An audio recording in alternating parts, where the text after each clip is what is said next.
প্রিয় দেশবাসী, শিশু, কিশোর কিশোরী, তরুণ তরুণী, ছাত্রছাত্রী, নারী পুরুষ, নবীন প্রবীণ, আপনাদের সকলের প্রতি আমার আন্তরিক সালাম ও গভীর শ্রদ্ধা। আসসালামু আলাইকুম। শুরুতেই আমি দেশের সবাইকে শুভেচ্ছা জানাচ্ছি। দীর্ঘ 17 বছর পর একটি উৎসব মুখর, অংশগ্রহণমূলক ও শান্তিপূর্ণ জাতীয় নির্বাচন সফলভাবে সম্পন্ন করার জন্য এই নির্বাচনের মাধ্যমে জনগণ, ভোটার, রাজনৈতিক দল, প্রার্থী, নির্বাচন সংশ্লিষ্ট প্রতিষ্ঠান ও আইনশৃঙ্খলা বাহিনী সম্মিলিতভাবে একটি প্রশংসনীয় নজির সৃষ্টি করেছে। ভবিষ্যতে বাংলাদেশের নির্বাচন কেমন হওয়া উচিত, এই নির্বাচন তার একটি উৎকৃষ্ট উদাহরণ হয়ে থাকবে। প্রিয় দেশবাসী, বিগত 18 মাস আমার উপর অর্পিত দায়িত্ব নিষ্ঠার সাথে পালন শেষে একটি নির্বাচিত সরকারের কাছে দায়িত্ব হস্তান্তরের প্রাক্কালে অন্তর্বর্তী সরকারের প্রধান উপদেষ্টা হিসেবে আজ আমি আপনাদের কাছ থেকে বিদায় নেবার জন্য উপস্থিত হয়েছি। আজ বিদায়ের দিনে 5ই অগস্টের কথা স্মরণ করে আপনাদের কিছু কথা বলব। কি মহা মুক্তির দিন ছিল সেদিনটি, সে কি আনন্দের দিন। বাংলাদেশিরা দেশে বিদেশে যে যেখানে ছিল আনন্দে চোখের পানি ফেলেছিল। দৈত্যের গ্রাস থেকে তরুণ ছাত্রছাত্রীরা দেশকে বের করে এনেছে, দেশ মুক্ত হয়েছে। কিন্তু দেশ সম্পূর্ণ অচল। এই অচল দেশটিকে কিভাবে সচল করা যাবে সেটা ছিল সবার মনে। অভ্যুত্থানের ছাত্র নেতারা ঠিক করল দেশকে সচল করার জন্য একটি সরকার লাগবে। সরকার গঠন ও চালাবার জন্য তারা আমাকে খবর দিল। আমি তখন বিদেশে, আমি দায়িত্ব নিতে রাজি না। তারা জাতির প্রতি কর্তব্য পালনের কথা বলে আমাকে রাজি করালো। 18 মাস পর এখন আমার যাওয়ার পালা। আমি আজ আমার কাজ হতে বিদায় নিতে আপনাদের সামনে এসেছি। আমাদের প্রথম কাজ ছিল দেশকে সচল করা। এটি ছিল সবচেয়ে কঠিন কাজ। যারা দেশকে লুটে পুটে খেত তারাই দেশের এই যন্ত্র চালাতো। তাদের একান্ত অনুগত লোকজন নিয়ে অভ্যুত্থানের সঙ্গে সঙ্গে সবাই পালিয়ে গেছে। বড় কর্তা পালিয়েছে, মাঝারি কর্তা পালিয়েছে, অন্যরা ভোল পাল্টিয়েছে অথবা আত্মগোপনে চলে গেছে। কেউ নানাজনের সুপারিশ নিয়ে আসছে, তারা অভ্যুত্থানের গোপন সৈনিক ইত্যাদি। সরকারের ভেতর যারা পালিয়ে যাননি তাদের মধ্যে কাকে বিশ্বাস করবেন, কাকে বিশ্বাস করবেন না, এটি মহাসংকট হয়ে দাঁড়ালো। যতই মৃতদেহের অঙ্গ প্রত্যঙ্গবিহীন দেহের সন্ধান আসছিল ততই তারা চিহ্নিত হচ্ছিল। সেই থেকে 18 মাস চলে গেছে। অবশেষে 12ই ফেব্রুয়ারি আসলো। 1.5 যুগ পরে দেশে একটি জাতীয় নির্বাচন এবং ব্যাপক সাংবিধানিক পরিবর্তনের জন্য সর্বসম্মত জুলাই সনদের উপর গণভোট অনুষ্ঠান হলো। এই নির্বাচনে উৎসবমুখর পরিবেশ, দেশের সর্বত্র একটা ঈদের পরিবেশ ছিল যা আমাদের ইতিহাসে স্মরণীয় হয়ে থাকবে। এই প্রতিদ্বন্দ্বিতামূলক নির্বাচনে যারা জয়ী হয়েছেন তাদের আমি অভিনন্দন জানাচ্ছি। যারা পরাজিত হয়েছেন তাদেরকেও আমি অভিনন্দন জানাচ্ছি। হার জিতেই হলো গণতন্ত্রের সৌন্দর্য। যারা জয়ী হয়েছেন তারা মোট ভোটের প্রায় অর্ধেক পেয়েছেন। যারা জয়ী হতে পারেননি তারাও মোট ভোটের অর্ধেক পেয়েছেন। যারা জয়ী হতে পারেননি তারা এই জেনে আশ্বস্ত হবেন যে প্রায় অর্ধেক ভোটার আপনাদের উপর আস্থা রেখেছে। আগামী দিন নতুন সরকার দায়িত্ব গ্রহণ করবে। এর মাধ্যমে আমাদের 18 মাসের দায়িত্বের সমাপ্তি হবে। 24শে জুলাই মাসে বাংলাদেশের মানুষ এক অভূতপূর্ব অভ্যুত্থানের মধ্য দিয়ে তাদের মুক্তি, আকাঙ্ক্ষা ও মর্যাদার দাবি উচ্চারণ করেছিল। সেই সময় দেশ একটি গভীর রাজনৈতিক, অর্থনৈতিক, প্রাতিষ্ঠানিক ও মানবিক সংকটে নিপতিত ছিল। রাষ্ট্রযন্ত্রের উপর মানুষ আস্থা হারিয়ে ফেলেছিল। গণতন্ত্র হয়েছিল ধূলিসাৎ, ভবিষ্যৎ ছিল অনিশ্চিত।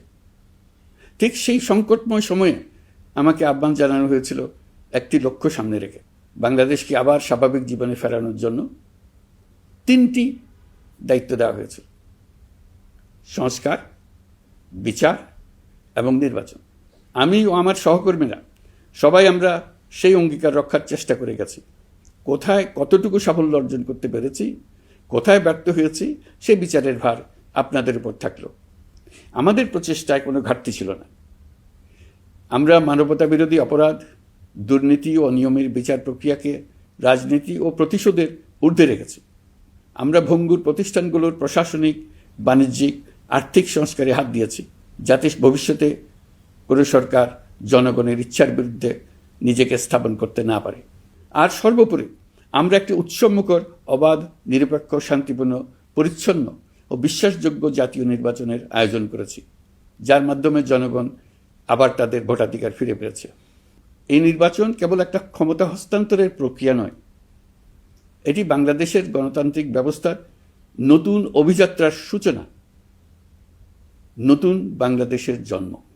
এই অর্জনের পেছনে যারা ছিলেন, জুলাইয়ে রাস্তায় নেমে আসা প্রতিবাদকারী তরুণ তরুণীরা, সেই সাহসী মানুষগুলো, শহীদ ও আহতরা, তাদের প্রতি আমি গভীর শ্রদ্ধা ও কৃতজ্ঞতা জানাচ্ছি।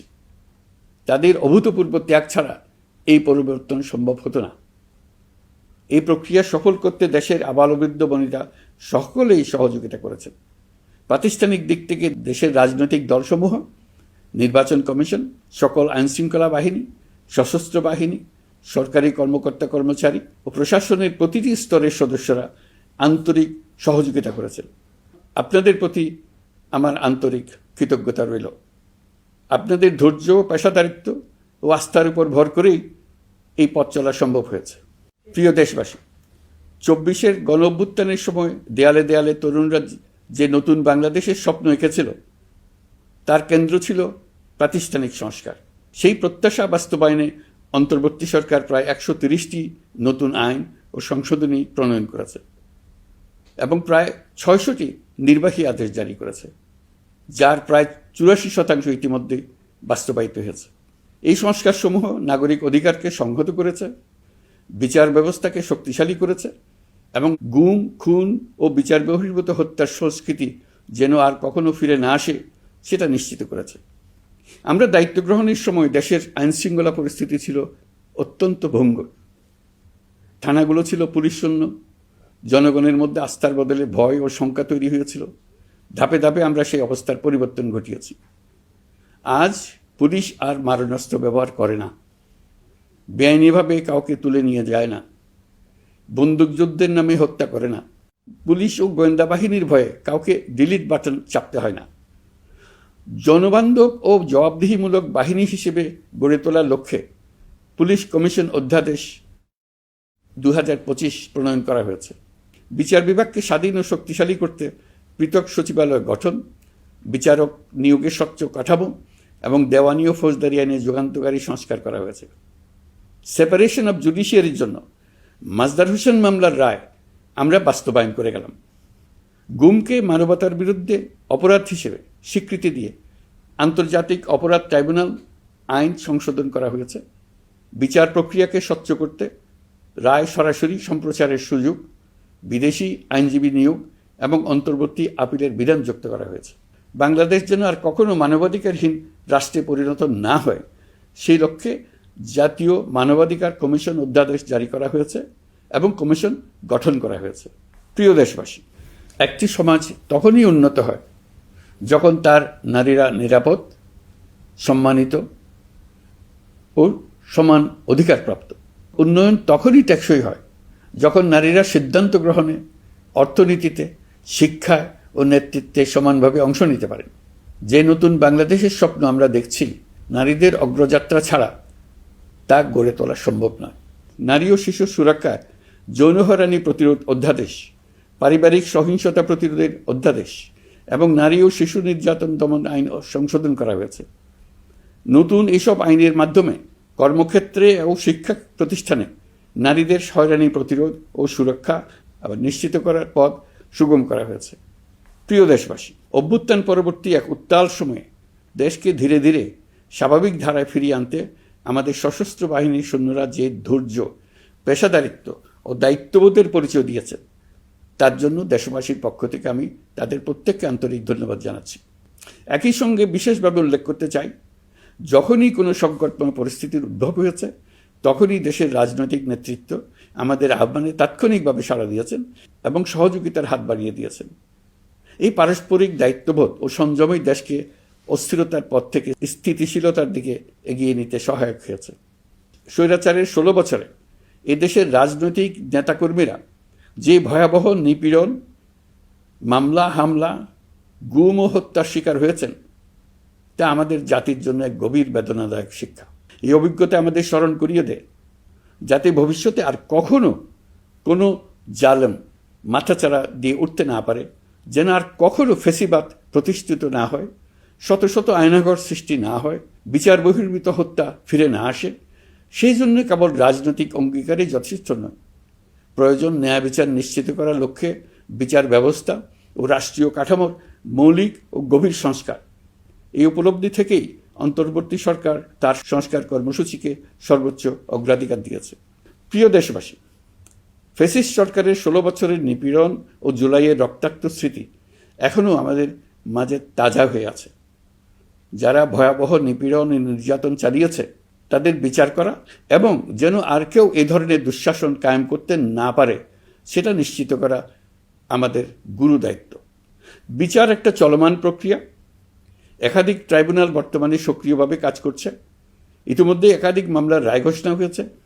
আন্তর্জাতিক অপরাধ ট্রাইব্যুনালে ফেসিবাদের সময় দেশে যে গুমের সংস্কৃতি গড়ে উঠেছিল সেই ভয়াবহ মানবাধিকার লঙ্ঘনের বিচারও শুরু হয়েছে। বেশ কিছু মামলার বিচারিক কার্যক্রম এখন শেষের পথে। আমরা আশা করছি আগামী দিনগুলোতেও বিচারিক প্রক্রিয়া অত্যন্ত নিরপেক্ষ ও স্বচ্ছতার সঙ্গে এগিয়ে যাবে। প্রিয় দেশবাসী, অন্তর্বর্তী সরকারের সবচেয়ে বড় অর্জন জুলাই সনদ, যার ভিত্তিতে গণভোটে বিপুল সংখ্যাগরিষ্ঠতায় তা বাস্তবায়নের সিদ্ধান্ত দিয়েছে দেশের মানুষ। জুলাই সনদের বাস্তবায়ন হলে ফেসিবাদ ফিরে আসার পথগুলো চিরতরে বন্ধ হয়ে যাবে। আশা করব এটা নির্ধারিত সময়ের সীমার মধ্যেই বাস্তবায়ন হবে। অন্তর্বর্তী সরকারের ছোট বড় ভালো মন্দ অনেক কথা ভুলে গেলেও জুলাই সনদের কথা জাতি কখনো ভুলবে না। এই সনদ রচনা এবং গণভোটে পাশ করানোর জন্য আমি সকল রাজনৈতিক দল, সামাজিক সংগঠন, অধিকার রক্ষা প্রতিষ্ঠান যারা অক্লান্ত পরিশ্রম করেছে তাদের সবাইকে আজ অভিনন্দন জানাচ্ছি। এই নির্বাচনে প্রথমবারের মতো প্রবাসীদের ভোট দেওয়ার সুযোগ সৃষ্টি করা হয়েছে। যখন একজন ভোটার গর্ব করে এই নির্বাচন ও গণভোটে ভোট দেওয়ার অভিজ্ঞতা সোশ্যাল মিডিয়ায় বলে, তখন একজন নাগরিক হিসেবে আমি আনন্দ ধরে রাখতে পারি না। আমি আশা করি এই প্রক্রিয়ায় ভবিষ্যতে আরও অনেক বেশি প্রবাসীরা নিশ্চিন্তে অংশগ্রহণ করতে পারবে। প্রিয় দেশবাসী, আমরা দায়িত্ব গ্রহণের সময় অর্থনীতি ছিল বিপর্যস্ত, ব্যাংকিং ব্যবস্থা ভেঙে পড়েছিল, অর্থ পাচার ছিল লাগামহীন। আমরা রাজস্ব ব্যবস্থাপনা, করনীতি, মুদ্রা ব্যবস্থাপনা, আর্থিক খাতে কাঠামোগত সংস্কার এনেছি। তলাবিহীন অর্থনীতি আমাদের জন্য রেখে গিয়েছিল আগের ফেসিবাদী সরকার। কেন্দ্রীয় ব্যাংক বাণিজ্য ব্যাংককে ফতুর করে দিয়ে গেছে, $234 বিলিয়ন পাচার করে নিয়ে গেছে, বিশাল ঋণের বোঝা রেখে গেছে। এইসব আমাদের জানা কথা। আমরা যারা এই অর্থনীতি আবার চালু করার দায়িত্ব পেয়েছিলাম তারা দিশা খুঁজে পাচ্ছিলাম না। এখন যাবার সময় স্বস্তি পাচ্ছি যে আমরা অবস্থার মোকাবেলা করতে পেরেছি এবং নতুন অর্থনীতির বুনিয়াদ রচনা করে রেখে যেতে পারছি। এখন আর পাওনাদাররা আমাদের তাড়া করতে আসবে না। আন্তর্জাতিক লেনদেনে আমরা চোখে অন্ধকার দেখব না। আমাদের রিজার্ভের পরিমাণ এখন $34 বিলিয়ন। আমাদের দেশপ্রেমিক প্রবাসী ভাই বোনদের রেমিটেন্সের টাকায় এই রিজার্ভ ক্রমেই বাড়ছে। নিত্য প্রয়োজনীয় পণ্যের দাম নিয়ন্ত্রণে সরবরাহ বৃদ্ধি করা হয়েছে। টিসিবির কার্যক্রম সম্প্রসারিত হয়েছে। বাজার তদারকি ও মজুতদারির বিরুদ্ধে কঠোর ব্যবস্থা নেওয়া হয়েছে। এর ফলে খাদ্য মূল্যস্ফীতি উল্লেখযোগ্যভাবে কমেছে।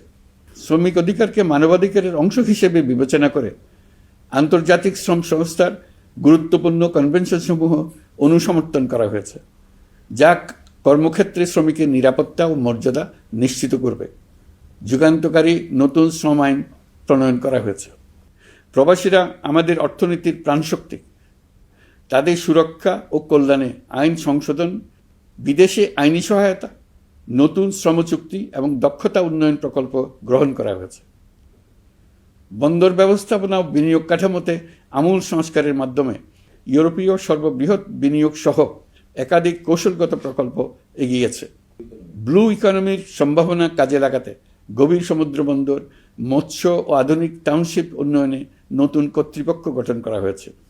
প্রিয় দেশবাসী, পররাষ্ট্রনীতিতে বাংলাদেশের সার্বভৌমত্ব, জাতীয় স্বার্থ ও দেশের মর্যাদা, এই তিনটি মূল ভিত্তি আমরা দৃঢ়ভাবে পুনরুদ্ধার করতে সক্ষম হয়েছি। নতজানু পররাষ্ট্রনীতি কিংবা অপর দেশের নির্দেশনা ও পরামর্শ নির্ভর বাংলাদেশ এখন আর নয়। আজকের বাংলাদেশ নিজের স্বাধীন স্বার্থ রক্ষায় আত্মবিশ্বাসী, সক্রিয় ও দায়িত্বশীল। বিশ্বের সকল দেশের সঙ্গে পারস্পরিক সম্মান ও স্বার্থের ভিত্তিতে সম্পর্ক গড়ে তুলতে আমরা প্রতিশ্রুতিবদ্ধ। একই সঙ্গে ভারসাম্য বজায় রেখে ভবিষ্যতের জন্য প্রয়োজনীয় কৌশলগত সিদ্ধান্ত নিতে সক্ষম এমন একটি রাষ্ট্র হিসেবে বাংলাদেশ আজ নিজেকে প্রতিষ্ঠিত করেছে। রোহিঙ্গা সংকট আমাদের জাতীয় নিরাপত্তা, আঞ্চলিক স্থিতিশীলতা ও অর্থনীতির উপর একটা গুরুতর দীর্ঘস্থায়ী চাপ সৃষ্টি করে রেখেছে। দুঃখজনকভাবে দীর্ঘ সময় ধরে এই সংকট নিরসনে কোনো কার্যকর সমন্বিত আন্তর্জাতিক উদ্যোগ দৃশ্যমান ছিল না। দায়িত্ব গ্রহণের পর আমরা আন্তর্জাতিক অঙ্গনে মৃতপ্রায় এই ইস্যুটিকে পুনরায় বিশ্ব মনোযোগের কেন্দ্রে নিয়ে আসতে সক্ষম হয়েছে। এই সংকটের গুরুত্ব অনুধাবন করে জাতিসংঘ আমাদের পাশে দাঁড়িয়েছে। জাতিসংঘের মহাসচিব নিজে বাংলাদেশ সফর করেছেন এবং সমস্যার টেকসই সমাধানে সহায়তার অঙ্গীকার ব্যক্ত করেছেন। আমার অনুরোধে জাতিসংঘে রোহিঙ্গা বিষয়ে বিশেষ সভা অনুষ্ঠিত হয়েছে। প্রিয় দেশবাসী, দীর্ঘ ফেসিবাদী শাসনামলে বাংলাদেশের সশস্ত্র বাহিনীর সক্ষমতা ও আধুনিকীকরণের বিষয়টি পরিকল্পিতভাবে উপেক্ষিত ছিল। আমরা অল্প সময়ের মধ্যেই সেই অবস্থার মৌলিক পরিবর্তনের সূচনা করতে পেরেছি। দায়িত্ব গ্রহণের পর থেকেই বর্তমান সরকার সশস্ত্র বাহিনীর সক্ষমতা বৃদ্ধি, আধুনিকায়ন এবং যে কোনো ধরনের আগ্রাসন কার্যকরভাবে মোকাবেলার জন্য সশস্ত্র বাহিনীকে উপযোগী করে গড়ে তোলাকে অগ্রাধিকার দিয়েছে। সশস্ত্র বাহিনীর প্রতিরক্ষা সক্ষমতা বৃদ্ধি একটি ব্যয়বহুল প্রক্রিয়া হলেও বর্তমান বৈশ্বিক বাস্তবতায় বহির্বিশ্বের সম্ভাব্য হুমকি ও আগ্রাসন মোকাবেলার জন্য এর কোনো বিকল্প নেই। এই বাস্তবতা বিবেচনায় নিয়ে অন্তর্বর্তী সরকার তার সীমিত মেয়াদের মধ্যে সেনাবাহিনী, বিমান বাহিনী ও নৌবাহিনীর সক্ষমতা বৃদ্ধিতে যুগান্তকারী পদক্ষেপ গ্রহণ করেছে। আমি দৃঢ়ভাবে বিশ্বাস করি এই উদ্যোগগুলোর ধারাবাহিকতা ভবিষ্যতের নির্বাচিত গণতান্ত্রিক সরকারসমূহ অব্যাহত রাখবে, যাতে বাংলাদেশের জাতীয় নিরাপত্তা, স্বাধীনতা, সার্বভৌমত্ব, আঞ্চলিক অখণ্ডতা দীর্ঘমেয়াদে নিশ্চিত করা যায়। প্রিয় দেশবাসী, বাংলাদেশ এখন কেবল সংকট থেকে উত্তরণের গল্প নয়। বাংলাদেশ আজ অমিত সম্ভাবনার দেশ। আমাদের ছেলে মেয়েরা অসীম সম্ভাবনা নিয়ে জন্মায়। এটি সাহসী, সৃজনশীল, উদ্যমী তরুণদের দেশ। তাদের দরকার উপযুক্ত শিক্ষা, বিশ্বমানের প্রশিক্ষণ এবং এমন একটি রাষ্ট্র ব্যবস্থা যেখানে মেধা ও পরিশ্রম ও সততার মূল্য আছে। সারা বিশ্বে অর্থনৈতিক কর্মকাণ্ড পরিচালনায় প্রতি বছর বিপুল সংখ্যক দক্ষ, কর্মঠ, শৃঙ্খলাবদ্ধ কর্মীর প্রয়োজন তৈরি হচ্ছে, আর বাংলাদেশে আছে কর্মক্ষম বিপুল তরুণ সম্প্রদায়। আমরা যদি এই বৈশ্বিক চাহিদা পূরণে উপযুক্ত পদক্ষেপ গ্রহণ করি, তাহলে জাপান, কোরিয়া, মধ্যপ্রাচ্য, ইউরোপ, উত্তর আমেরিকা সহ সবাই চাইবে বাংলাদেশের তরুণ তরুণীদের শ্রম, মেধা ও সৃজনশীলতা ব্যবহার করতে। আমরা হয়ে উঠতে পারি তাদের জন্য পছন্দের একটা নির্ভরযোগ্য, দক্ষ জনশক্তি সরবরাহকারী দেশ। আমাদের খোলা সমুদ্র কেবল ভৌগোলিক সীমারেখা নয়, এটি বাংলাদেশের জন্য বিশ্ব অর্থনীতির সঙ্গে যুক্ত হওয়ার উন্মুক্ত দরজা। নেপাল, ভুটান ও সেভেন সিস্টার্সকে নিয়ে এই অঞ্চলে অর্থনৈতিক সমৃদ্ধির বিশাল সম্ভাবনা রয়েছে। অর্থনৈতিক অঞ্চল, বাণিজ্যিক চুক্তি ও শুল্কমুক্ত বাজারে প্রবেশের সুযোগের মধ্য দিয়ে এই অঞ্চলে একটি বৈশ্বিক উৎপাদন কেন্দ্র হিসেবে গড়ে ওঠার শক্তিশালী ভিত্তি প্রতিষ্ঠিত হবে। আমাদের বন্দরগুলোর দক্ষতা আন্তর্জাতিক পর্যায়ে নেবার জন্য সেরা আন্তর্জাতিক বন্দর পরিচালনা কোম্পানির সঙ্গে চুক্তির কাজে আমরা অনেক এগিয়ে এসেছি। এর দক্ষতা বাড়াতে না পারলে আমরা অর্থনৈতিক অর্জনে পিছিয়ে যাব। প্রিয় দেশবাসী, সম্প্রতি বাংলাদেশের সঙ্গে যুক্তরাষ্ট্রের একটি গুরুত্বপূর্ণ দ্বিপাক্ষিক বাণিজ্য ও শুল্ক চুক্তি সম্পন্ন হয়েছে। এই চুক্তি কেবল একটি বাণিজ্যিক সুবিধা নয়, এটি বাংলাদেশের অর্থনীতি, কর্মসংস্থান, শিল্পায়ন এবং আন্তর্জাতিক কূটনৈতিক অবস্থানকে দীর্ঘমেয়াদে শক্তিশালী করার জন্য একটি কৌশলগত ভিত্তি হিসেবে কাজ করবে। এই চুক্তির ফলে যুক্তরাষ্ট্রের বাজারে বাংলাদেশের জন্য প্রযোজ্য পারস্পরিক শুল্কভার রেসিপ্রোকাল ট্যারিফ 37% থেকে 19% কমে এসছে। এই চুক্তির একটা বিশেষ দিক হল যুক্তরাষ্ট্রে উৎপাদিত তুলা ও কৃত্রিম তন্তু ব্যবহার করে তৈরি পোশাক পণ্যে শূন্য পারস্পরিক শুল্ক সুবিধা। এটা একটা মস্ত বড় সুবিধা। এর মাধ্যমে যুক্তরাষ্ট্রের বাজারে শুল্ক সুবিধা পাওয়ায় বাংলাদেশি পোশাক আরও কম দামে যুক্তরাষ্ট্রে প্রবেশ করবে। যুক্তরাষ্ট্রের তুলা ব্যবহারের ফলে আমাদের সরবরাহ চেইন আরও বৈচিত্র্যময় ও স্থিতিশীল হবে। এটি বাংলাদেশের পোশাক শিল্পকে উচ্চ মূল্যের ও উন্নত মানের পণ্যের দিকে অগ্রসর হওয়ার সুযোগ করে দেবে। প্রিয় দেশবাসী, বাংলাদেশের অর্থনৈতিক ভবিষ্যৎ টেকসই, বৈচিত্র্যময় ও প্রযুক্তি নির্ভর করার লক্ষ্যে জাপানের সঙ্গে সম্পাদিত অর্থনৈতিক অংশীদারিত্ব চুক্তি একটি ঐতিহাসিক ও কৌশলগত অগ্রগতি। এই অংশীদারিত্বের একটি গুরুত্বপূর্ণ সুফল হল উৎপাদন ও রপ্তানির বহুমুখীকরণ। জাপানের সঙ্গে সহযোগিতার ফলে অটোমোবাইল যন্ত্রাংশ, ইলেকট্রনিক্স, রেলওয়ে সরঞ্জাম, গ্রিন টেকনোলজি এবং উচ্চমূল্যের শিল্পপণ্যে বাংলাদেশ ধাপে ধাপে যুক্ত হতে পারবে। এতে আমাদের ঝুঁকি কমবে এবং বৈশ্বিক বাজারে বাংলাদেশের অবস্থান আরও শক্তিশালী হবে। পৃথিবীর শিল্পোন্নত দেশগুলো আমাদের দেশে বিনিয়োগ করবে শুধু জাপানে শুল্কমুক্ত রপ্তানির সুবিধা গ্রহণ করার জন্য। প্রিয় দেশবাসী, আমরা চীনের সাথে আমাদের উন্নয়ন সহযোগিতা গভীরতর করেছি। গত বছর মার্চে বেজিংয়ে চীনের প্রেসিডেন্ট শি জিনপিংয়ের সাথে বৈঠকে আমরা দুদেশের মধ্যকার কৌশলগত অংশীদারিত্বকে নতুন পর্যায়ে উন্নীত করার প্রত্যয় ব্যক্ত করেছে। ইতিমধ্যে তিস্তা নদীর সামগ্রিক ব্যবস্থাপনা ও পুনর্বাসন প্রকল্পের বিষয়ে উল্লেখযোগ্য অগ্রগতি হয়েছে। নীলফামারীতে 1000 শয্যার একটি আন্তর্জাতিক মানের হাসপাতাল তৈরিতে দুদেশ একমত হয়েছে। এই কাজটি আমরা এগিয়ে নিতে পেরেছি। আমরা এমন একটি বাংলাদেশ গড়ে তুলতে চাই যে বাংলাদেশ শুধু স্বল্প মূল্যের শ্রমনির্ভর অর্থনীতি নয়, বরং দক্ষতা ও প্রযুক্তি ও মূল্য সংযোজন ভিত্তিক অর্থনীতিতে রূপান্তরিত হবে। তবে আমি স্পষ্টভাবে বলতে চাই, এই সম্ভাবনা বাস্তবে রূপান্তরিত হলে 3টি বিষয়ের কোনো বিকল্প নেই: শিক্ষা, প্রশিক্ষণ এবং সততা। অতীতে রাষ্ট্রীয় ব্যবস্থাপনায় সীমাহীন দুর্নীতি, অসততা, অনিয়ম ও জালিয়াতিকে উৎসাহিত করা হয়েছিল। সেই সংস্কৃতি আমাদের পেছনে টেনে রেখেছিল, আমাদের বিশ্বাসযোগ্যতা ক্ষুণ্ণ করেছিল। নতুন বাংলাদেশকে সেই পথ থেকে সরে আসতে হবে। আমাদেরকে প্রতিজ্ঞাবদ্ধ হতে হবে নিয়ম মানায়, প্রতিশ্রুতি রক্ষা, মান বজায় রাখা, রাষ্ট্রের প্রতিটি স্তরকে দুর্নীতিমুক্ত করায়, স্বচ্ছতা ও দায়বদ্ধতা নিশ্চিত করা। প্রিয় দেশবাসী, আমরা শূন্য থেকে শুরু করিনি, শুরু করেছি মাইনাস থেকে। ধ্বংসস্তূপ পরিষ্কার করে প্রতিষ্ঠান দাঁড় করিয়ে তারপরে সংস্কারের পথ ধরেছে। আজ অন্তর্বর্তী সরকার বিদায় দিচ্ছে, কিন্তু গণতন্ত্র, জবাবদিহিতা, বাক স্বাধীনতা, অধিকার চর্চার যে ধারা শুরু হয়েছে তা যেন কখনো থেমে না যায়। আমরা রাষ্ট্রীয় দায়িত্ব ছেড়ে গেলেও নতুন বাংলাদেশ গড়ার সার্বিক দায়িত্ব আমার, আপনার, আমাদের সবার। আমাদের সকলের দায়িত্ব দেশকে সত্যিকারের গণতন্ত্র হিসেবে পরিস্ফুটিত করা। জুলাই গণঅভ্যুত্থান আমাদের জন্য এই দরজা খুলে দিয়েছে। আমরা যদি স্বপ্ন, আকাঙ্ক্ষা ও শক্তিকে বাঁচিয়ে রাখতে পারি, তবে বাংলাদেশের অগ্রযাত্রা কেউ থামাতে পারবে না। গণঅভ্যুত্থানে যারা প্রাণ দিয়েছে, শরীরের অঙ্গ হারিয়ে দুঃসহ জীবনযাপন করছে, যাদের লাশ পুড়িয়ে ফেলা হয়েছে, যাদের লাশ এখনো খুঁজে পাওয়া যাচ্ছে না, যারা অল্পের জন্য বেঁচে গেছে, তাদের সকলের আত্মত্যাগকে এই জাতি যেন কোনোদিন ভুলে না যায়। প্রতিটি রাষ্ট্রীয় সিদ্ধান্ত গ্রহণে আমরা যেন তাদের ছবি মনে রেখে সিদ্ধান্ত নিই। আমাদের পরবর্তী প্রজন্মকে ক্ষমতাবানদের কিভাবে নিয়ন্ত্রণে রাখতে হয় সেই শিক্ষাটি যেন দিয়ে যেতে পারে। ক্ষমতাবানদের ক্ষমতা মানুষকে কীরকম মনুষ্যত্বহীন করে তুলতে পারে সেটা জাতির ইতিহাসে ধরে রাখার জন্য আমরা পলাতক প্রধানমন্ত্রীর বাসস্থান গণভবনকে জাতীয় জুলাই স্মৃতি জাদুঘর হিসেবে প্রতিষ্ঠিত করে রেখে যাচ্ছি। এখানে আপনাদের স্মৃতির বাস্তব নমুনা সংরক্ষণ করে রাখা হয়েছে। জাদুঘর যখন জনসাধারণের জন্য খুলে দেওয়া হবে, তখন আপনি যেখানেই থাকুন, দেশে থাকুন, বিদেশে থাকুন, আমি অনুরোধ করব আপনি সপরিবারে একবার এসে কিছুক্ষণ জাদুঘরে কাটিয়ে যাবেন। প্রিয় দেশবাসী, আসুন আমরা এমন একটি বাংলাদেশ গড়ি যেখানে সম্ভাবনা সীমাহীন আর স্বপ্নের কোনো সীমানা নেই।